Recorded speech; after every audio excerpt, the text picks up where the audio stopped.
May buhangin. Meron yan.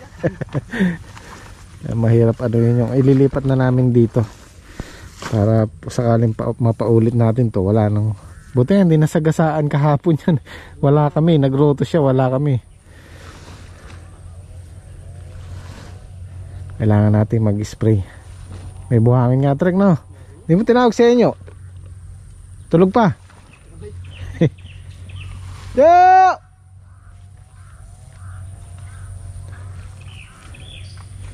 Kailangan lang nating bibili lang akong gamot. Nasarap ng tulog sa inyo.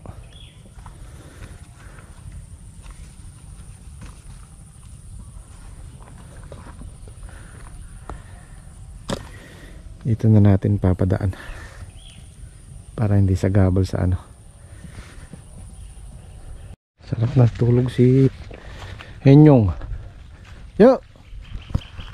Yo! Nananaginip pa. Yo! Tara na!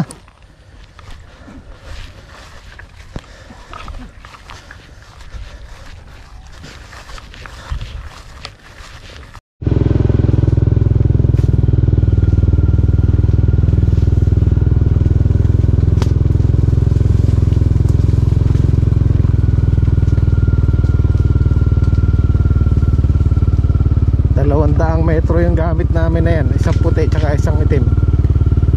At sa ngayon hindi pa namin naasikaso yung pagpapatayo ng tubo dun sa gitna dito, kasi okay naman to, kaya lang medyo malayo ang tinatakbuhan ng tubig. Pagdating doon sa dulo mahina na yung buga, dahil biruin nyo yung layo na yan hanggang doon sa kubo.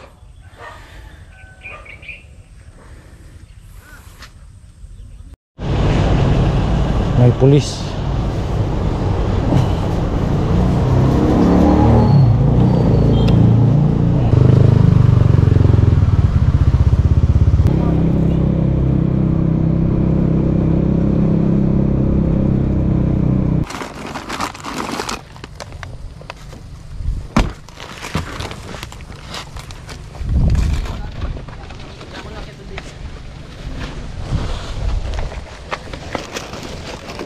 Ay, dalawa pala yung tinapay. Sumobra pa yung hose.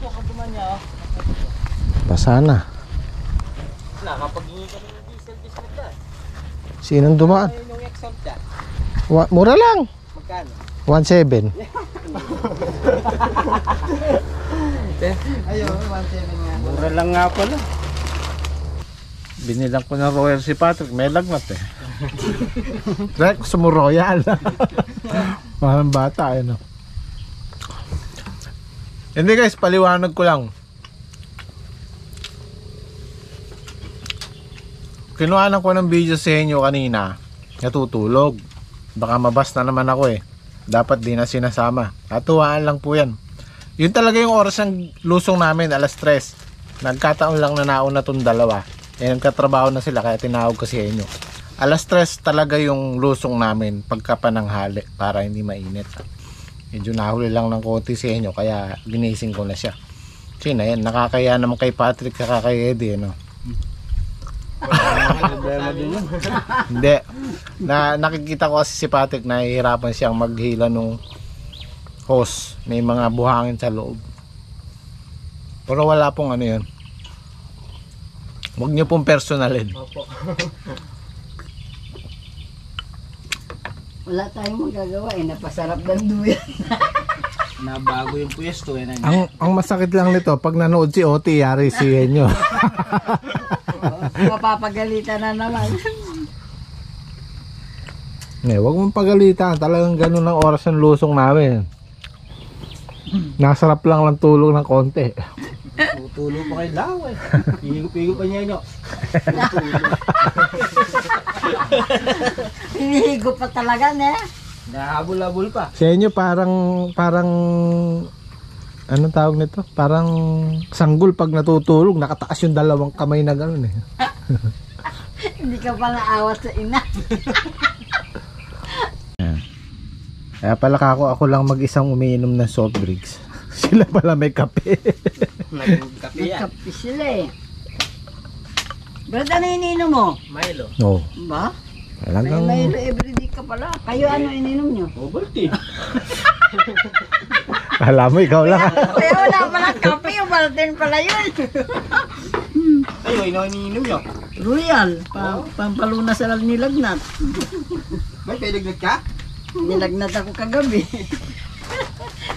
16 liters. Ayan, importante po yung paggamit natin ng gamot. Pagbasa ng, ayan, katulad yan, hindi ko mabasa. Try kaya mong basahin ito. Tingnan mo yung timpla kasi Sa 16 liters siya, 10 to 20 ml yung nakalagay. oh, gawin mo lang ano, doon ka lang sa gitna. Pag 10 to 20 ml, doon lang tayo sa 15, ganon.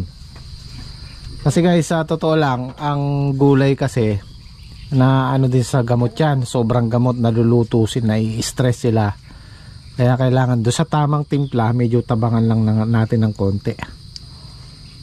Kaya mas mainam yung sundin pa rin natin yung ano.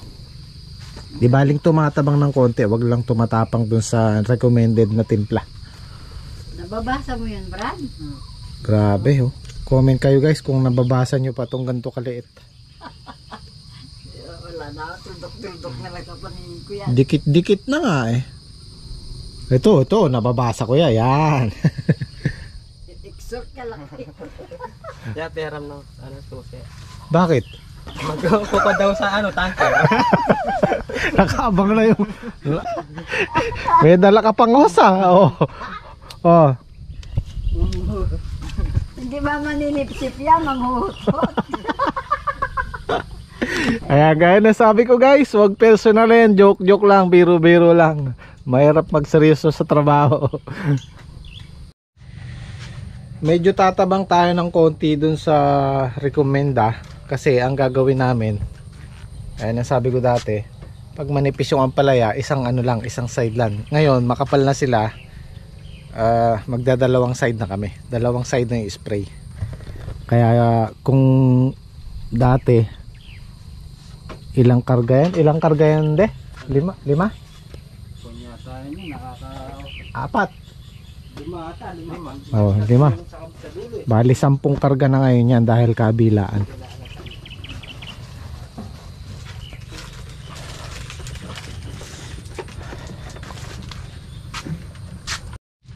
Tsaka hindi lang po ito yung gamot na ilalagay natin. Meron pa tayong ibang nilalagay. Tulad ng lanet yan. Yan, maganda yung sa uod. Tsaka malamig sa halaman.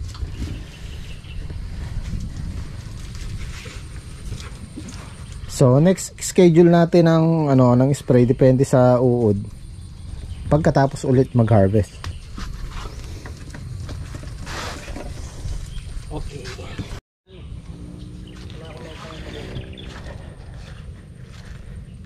Tingnan natin kung meron na tayong mahalaw dito sa okra bukas. Kasi kailangan ano yan eh. Kahit konti lang yung bunga niya, kailangan mapitas para magtuloy-tuloy.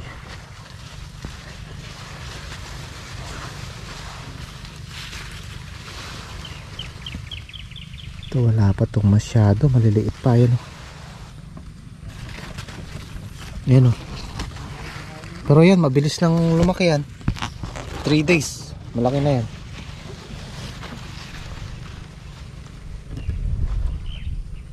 Meron tayong mga halaw bukas. Yan.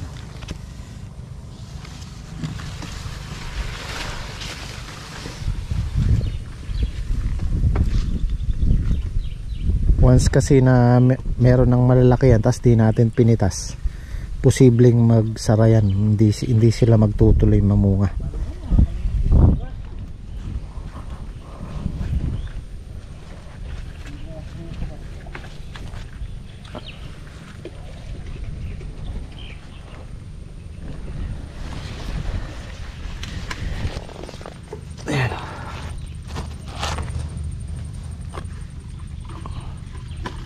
Ito lang bukas, malaki na to.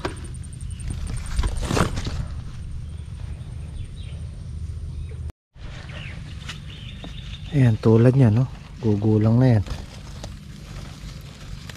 Oh, magulang na nga.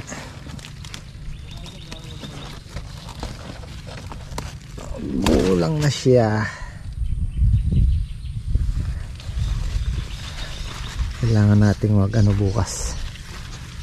Magbawas-bawas ng magugulang na bunga.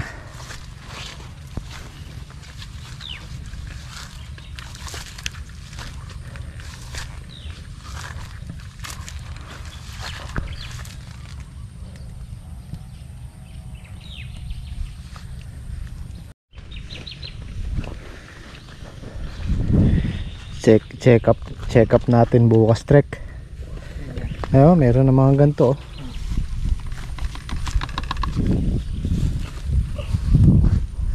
Para magtuloy-tuloy sila. Yung kunin nyo muna yung sili, sayang. Mag-i-spray sila eh.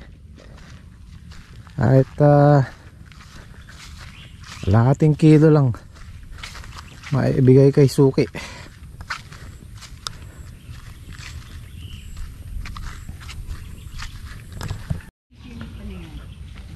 Nagdalawang plastic pa kayo, parang ang dami niyong pipitas.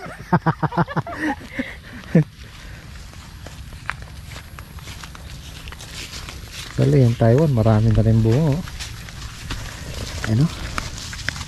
Sayang kung nabuhay lahat to, ang dami niyan. Lahat ng pagitan ng ampalaya na yun, meron. Kaya lang dahil doon sa mababa, nadali lahat. Ito lang sa mataas yung natira.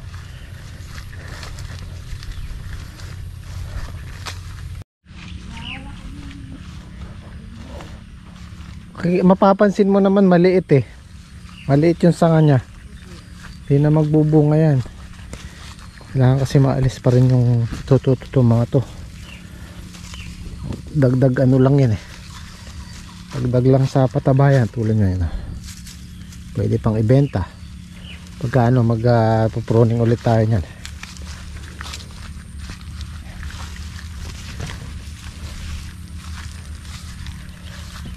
Ayan ang nasusunog. Sunog. Ano to eh, yung maulanan tas masisikatan ng araw. Kaya ang sili maganda yan pag malalaki na. Medyo nakasilong sila. Lapnos sa araw yung patsi ang tinatawag. Wala yata, ito lang yata may bunga.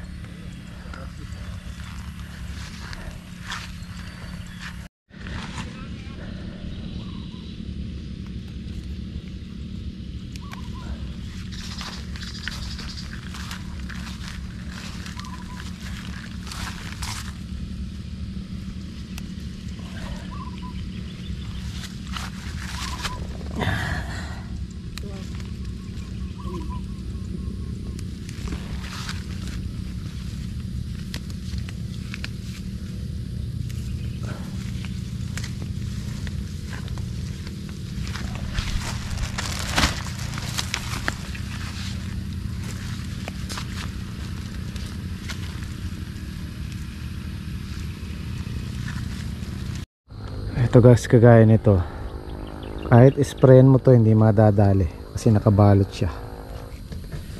May laman yan sa loob eh.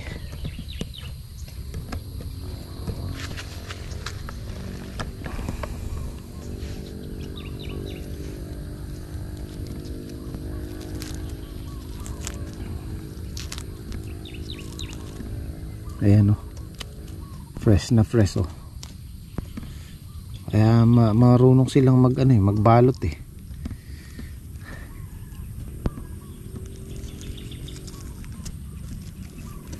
Ay.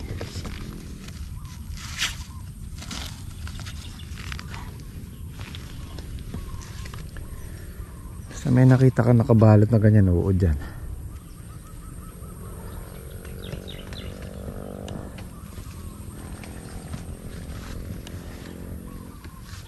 Guys, yung mga ganito karami, yung ganito kaliit, marami na yan.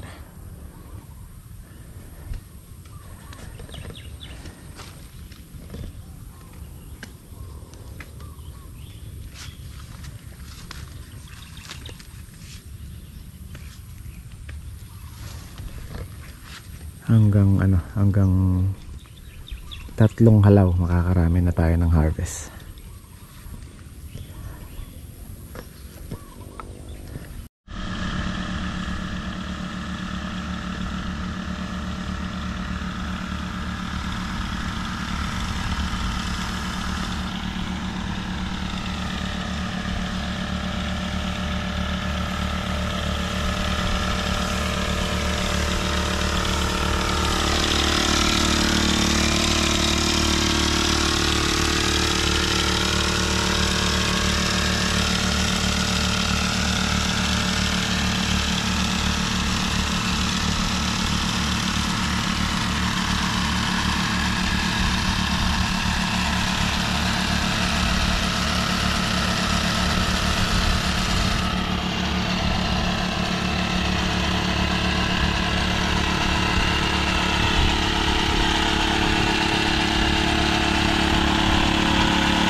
Ito yung madalas itanong sa akin kung ano yung ginagamit kong gamot sa ampalaya, sa okra.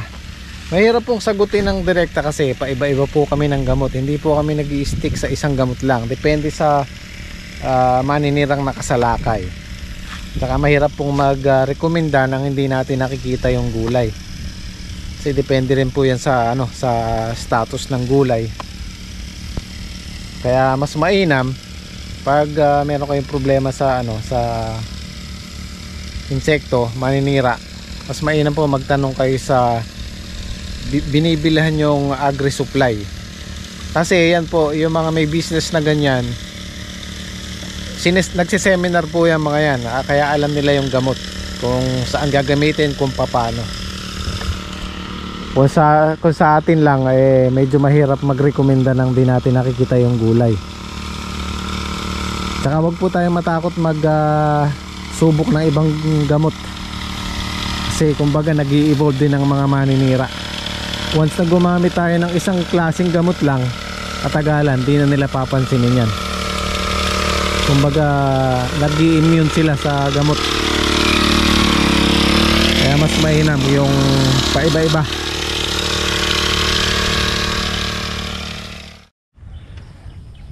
Ito guys, tapos nang na-sprayan to. Tingnan natin ang resulta.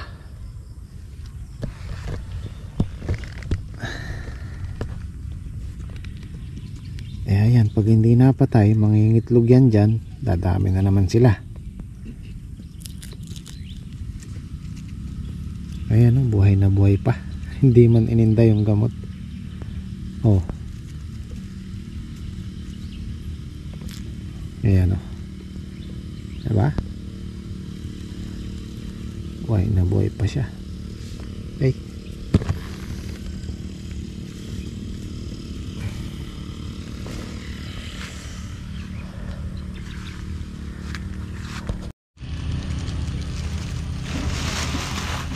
Gaya na sabi ko, kalahating kilo. Oh, 3/4 pa.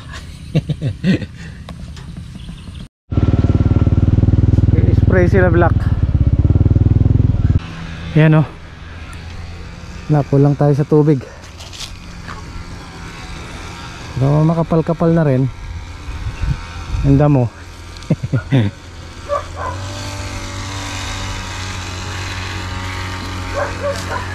So pang damo pala ini-spray nila para mabawasan yung damo.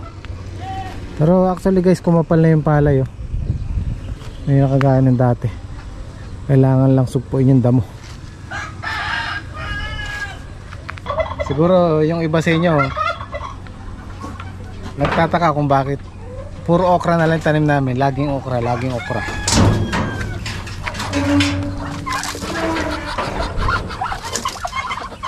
Kasi guys, ang okra hindi masyadong magastos, pero maganda rin ang kitaan.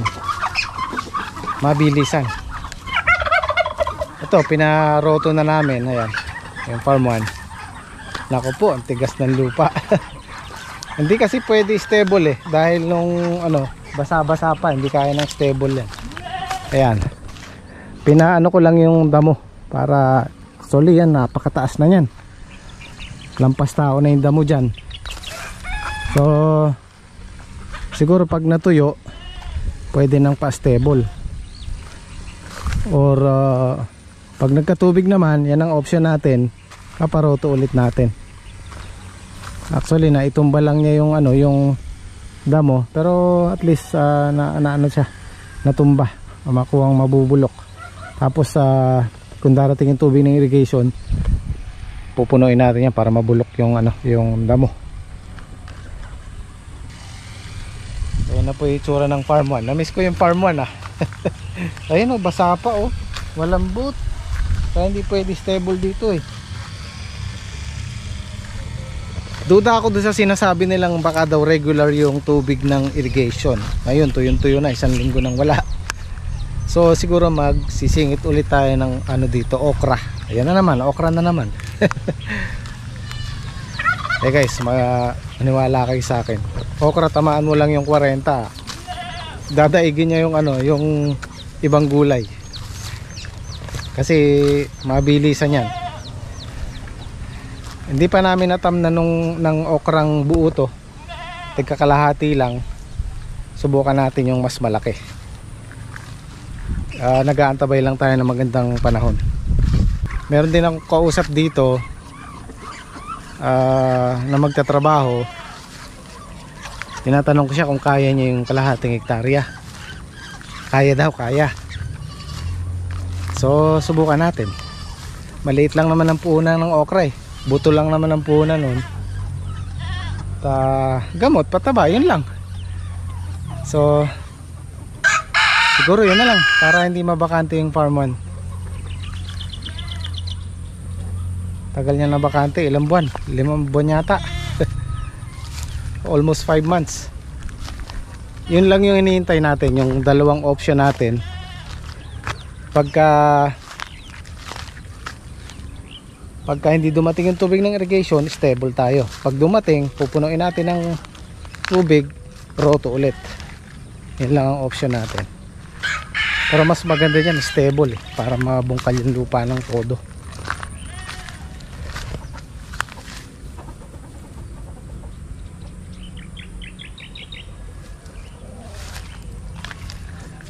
Actually meron pa tayo dito sa kabila, yung dito kasi hindi tayo pwedeng maggulay dito ng ano, yung kagaya dito, mas mababa yun, so may palay na yun. So ano din, ang pwede dyan, mais, okra, palay. Dito ganun na rin siguro sa farm 1. Tapos kukuha na lang tayo ng ibang, ayun yung sa farm 2. Doon na lang tayo magpo-focus sa gulay. Malangiya! Malangiya! Wala ako sa biyenda, regular na eh. Sabihan natin tayo. Oo, sige. Nag-aantabay lang tayo. Dito talaga ako nai-stress eh, sa basura.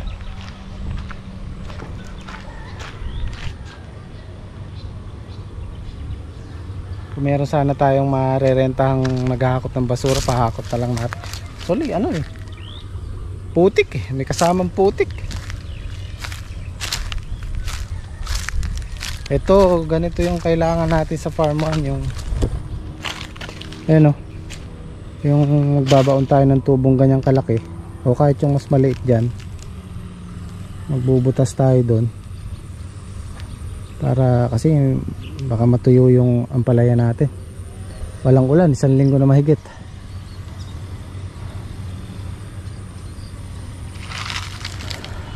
Medyo maganda naman yung palay, basta maalis lang yung damo. Isang patabaan pa yan. Mas mainam nga, marami tayong tanim, marami tayong nabibigyan ng trabaho. Kumita man tayo ng maliit, basta marami. Pag yan pinagsama-sama mo, eh malaki din. Diba? Ay, nakakamiss ang farm 1. Dito nagsimula ang gym squad.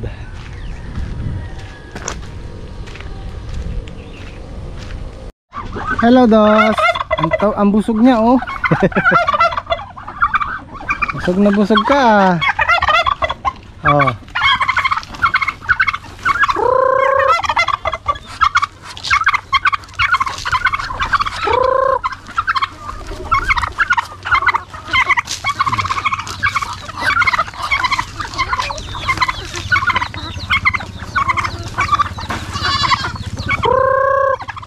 Papalayo yung ibang bibi, nandun eh oh.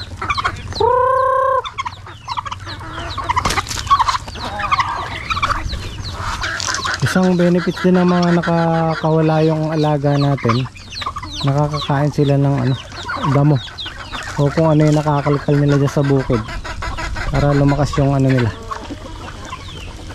katawan kaysa dun sa nakakulong. Mas malakas ang resistensya nila kaysa dun sa ano, nakakulong lang basta. Pero pag may tanim, syempre ay inukulong namin. Ayaw pumunta nung nasa dulo.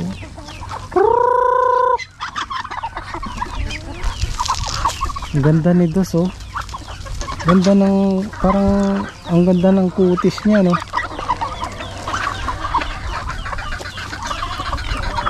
Halika. Oh, ang ganda niya, para siyang Pegasus eh. Halika. Uy. Halika. Masyado ka mailap eh. Halika.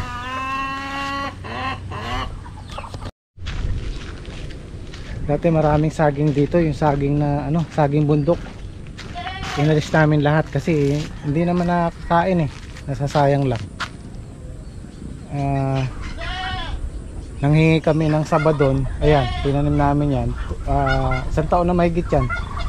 Tapos ito. Tada! May yun oh. Mayroon na tayong ano, pahinugin. Tapos yung saba, may ano na yan, may bunga na rin yan. So yung suli niyan, may mga suli. Magdadagdag pa tayo dun sa kabila. Doon sa dulo, malapad-lapad yung pwesto natin doon. Para yung bakanting lupa ay mapakinabangan natin. Kasi dati nagtatanim din kami ng gulay dyan sa diki na yan, yung maliit na yan, kamatis, sitaw. Pero wala, hindi maganda yung lupa, hindi maganda yung ano ng lupa sa gulay dahil luto sa gamot. Dahil si tatay nun nagpapalay lang siya, ni-sprayan lang niya ng grass zero yan, kaya kumbaga umasim yung lupa, hindi na magandang tamna ng gulay. So yun guys, kita tayo bukas. Maraming salamat ulit sa panonood.再见.